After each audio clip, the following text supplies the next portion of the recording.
Mapagpalang araw sa ating lahat. Ako ang inyong lingkod, Elijah Paul Jan Valdez, at welcome sa ating daily devotions.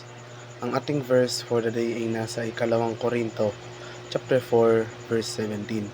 Sinasabi dito na, sapagkat ang mga paghihirap na dinaranas namin sa mundong ito ay panandalian lamang at hindi naman gaanong mabigat. At dahil sa aming mga paghihirap, may inihandang gantimpala ang Diyos para sa amin na mananatili magpakailanman at hindi mapapantayan. Dahil ang Diyos ang pinagmulan ng lahat ng kabutihan, ang kanyang kaluwalhatian ang bukal ng lahat ng kagalakan. Ang ginagawa ng Diyos para sa kanyang kapakanan ay nakikinabang sa atin, kaya't ang anumang luwalhati sa kanya ay mabuti para sa atin. At kasama dyan ang pagdurusa na pinahintulutan niya o dinadala. O sa Biblia, alinman o parehong termino ay maaaring magamit sa ating buhay. Dinadalisay tayo ng Diyos sa ating pagdurusa at may kagandahang loob na ipinaliwanag kung bakit. Narito, dinalisay kita. Bagaman hindi gaya ng pilak, sinubukan kita sa pugon ng kapighatian. Para sa aking kapakanan, para sa aking sariling kapakanan, ginagawa ko ito. Para sa pagbibigay diin, inuulit ng Diyos ang kadahilanan ito. Kung hindi mo maunawaan na ang sansinukob ay tungkol sa Diyos at sa kanyang kaluwalhatian at na anuman ang nabubunyi sa kaluwalhatian ng Diyos ay gumagana rin sa iyong pangwakas na ikabubuti. Kung gayon ay hindi mo mauunawaan ang talatang ito, at ang hindi mabilang na iba pa.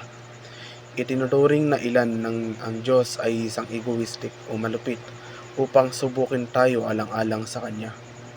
Ngunit ang pagsubok na ginawa niya para sa Kanyang kapakanan ay naipon sa ating walang hanggang kapakinabangan. Para sa akin, napakaliwanag ng plano ng Diyos sa kwentong ito. Ang plano niya ay panatilihin sila rito ng matagal dahil marami siyang nakalaan para sa kanila. Mga kaibigan, minsan iba ang mga plano ng Diyos kaysa sa atin. Ngunit laging may dahilan para dito. Ano man ang mangyari, tandaan na ang Diyos ay may ibang layunin at landas para sa ating lahat. Lahat tayo ay nagsasabi ng iba't ibang kwento. Ang pagtitiwala sa plano ng Diyos ay maaaring maging mahirap kapag napakaraming hindi alam. Kung sakaling makita mo ang iyong sarili na nag-aalala o hindi sigurado tungkol sa iyong hinaharap, ang Isaiah chapter 55 verse 8 to 9 ay nagpapaalala sa atin na ilagak ang buong pagtitiwala sa Diyos dahil ang kanyang mga paraan at mga plano ay palaging mas mabuti kaysa sa atin, at magtiwala na ang lahat ng kasama sa kanyang plano ay higit na kabutihan.